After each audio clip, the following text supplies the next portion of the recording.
Hey guys, hope everyone is doing well out there. Whoever watches my videos,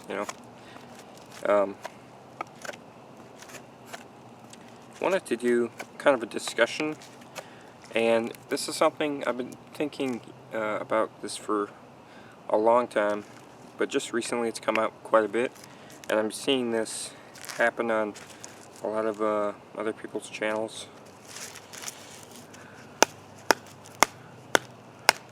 Is just kind of critiquing everyone's anything, critiquing anyone's skill, or critiquing anyone's kind of experience or way of doing something.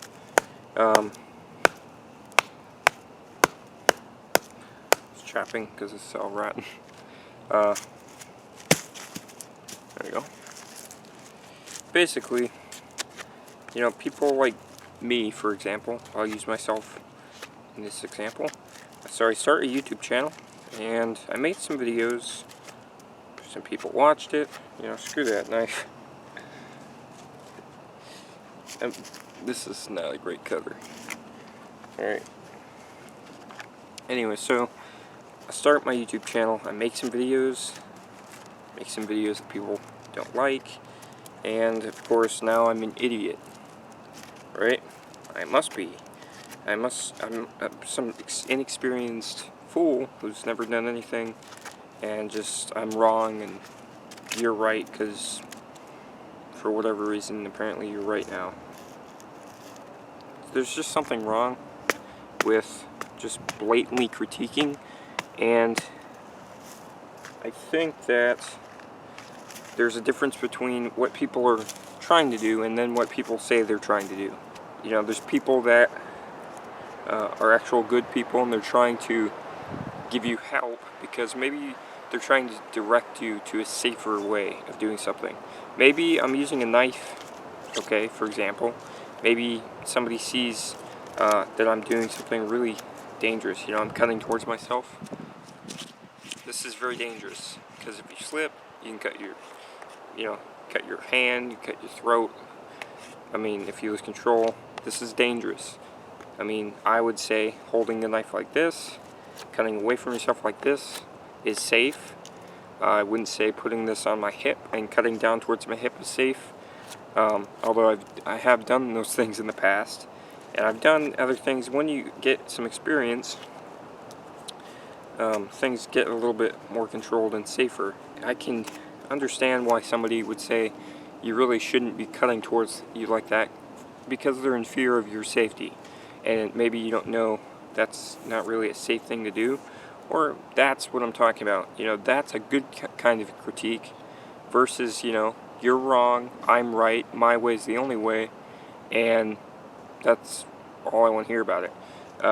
People like that are just closed-minded, and maybe their way works for them, but I get to where I am personally. I know I have a pretty high skill level because I've tried other things that people have, said, hey, go try this out, man. You should really try this out. You should try this out. My first fixed blade, okay, was, I believe, a Gerber, and I think it was like a Gerber Gator, or it was like a Gerber Big Rock, something kind of crappy.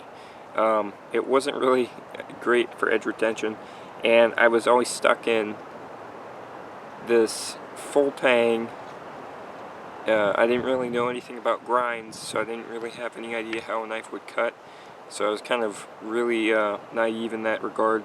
But I was just obsessed with, it has to be 3/16 of an inch, it has to be able to be used as a hammer, all this like crazy obsessive compulsive stuff that you see in the survival shows. Basically, I wanted like Bear Grylls. I wanted to be him. I want a Bear Grylls knife. And this is back when I started out doing all this stuff around 2009, 2010. So I was like looking at what he had in the show. Oh, I want something like that. This must be right. I just did stupid things. And I remember I had been commenting, and I look back on these comments and I'm like, oh, I was really stupid. basically I commented and I was like telling people the Bear Grylls knife from Gerber was like pretty good. You know, it's really garbage. That's my opinion, most people's opinion, I would say.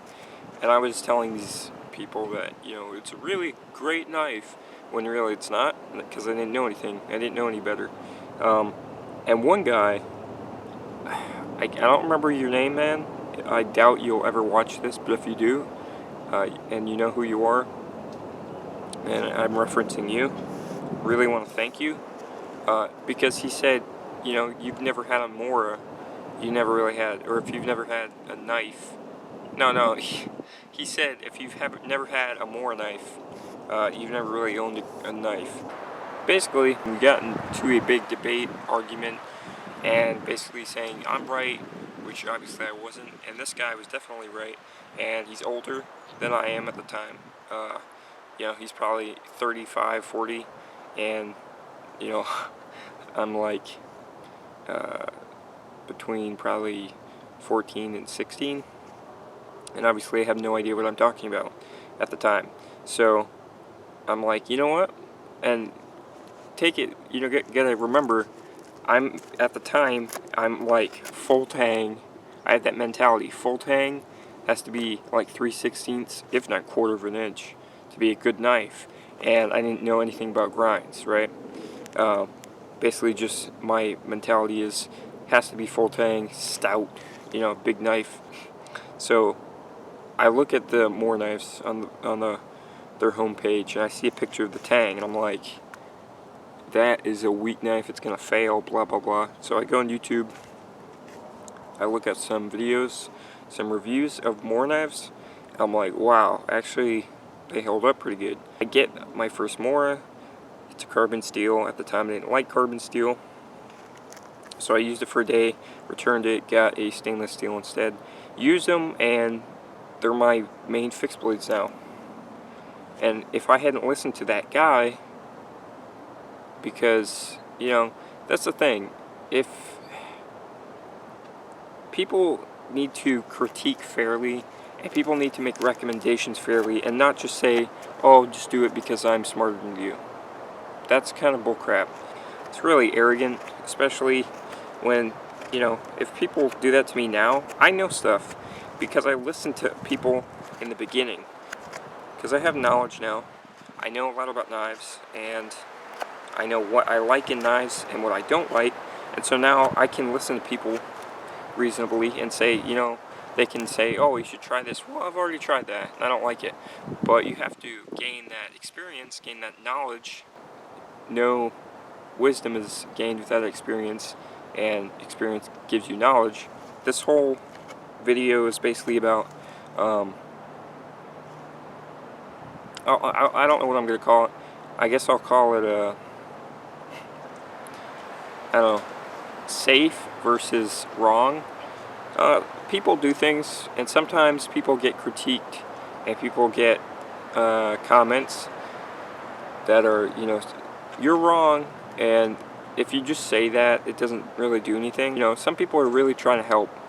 There's a difference between saying you're doing this wrong and you suck and I'm better than you, and then a difference between that and saying, you know, that's dangerous, maybe try it like this.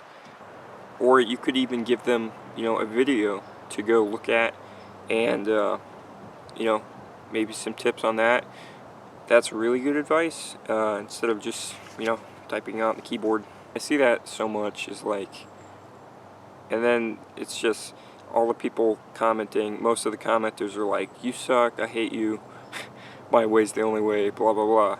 But then those people get thrown into the group of actual good people who are trying to help, trying to get you to learn more, taught, you know, and it's just hard to be decisive and figure out which people are who nowadays, because everybody's just trying to get in the hate bandwagon and kick you out of the thing you're trying to learn about. It's, I mean, if I got on YouTube and was trying to learn about stuff now, I probably would never grow in this outdoor community that we all have on YouTube. We have all these great skills and stuff, and we're all just sitting over here, you know. I think a lot of it has to do with reality TV and stuff like that, and we're just learning nothing. We're just sitting around and saying, that person's better than that person. Same thing with YouTube, you know. You know, Dave Canterbury's better than this guy. Well, it's not about that, you know. It's not about if he's better than him. It's about, you know, Dave Canterbury is a really great guy. I learned so much stuff from him, and I watched a lot of his videos when I was starting out, and I still do. But I've learned stuff that I never learned from Dave Canterbury from other YouTubers. I mean, stuff that he's never taught, and maybe he came out with it later. But I've learned so much stuff from other YouTubers as well. Everyone has their own stuff. I learned a lot about, you know, in survival, all that survival kind of knowledge I've gained. You know, I kind of took different parts that I agreed with and different pieces of knowledge from different guys. So, for instance, Cody Lundeen. I don't really agree with Cody Lundeen's attire, you know, no shoes, stuff like that. But you can really look at his books and agree with that whole core body. You gotta regulate core temperature, all that stuff.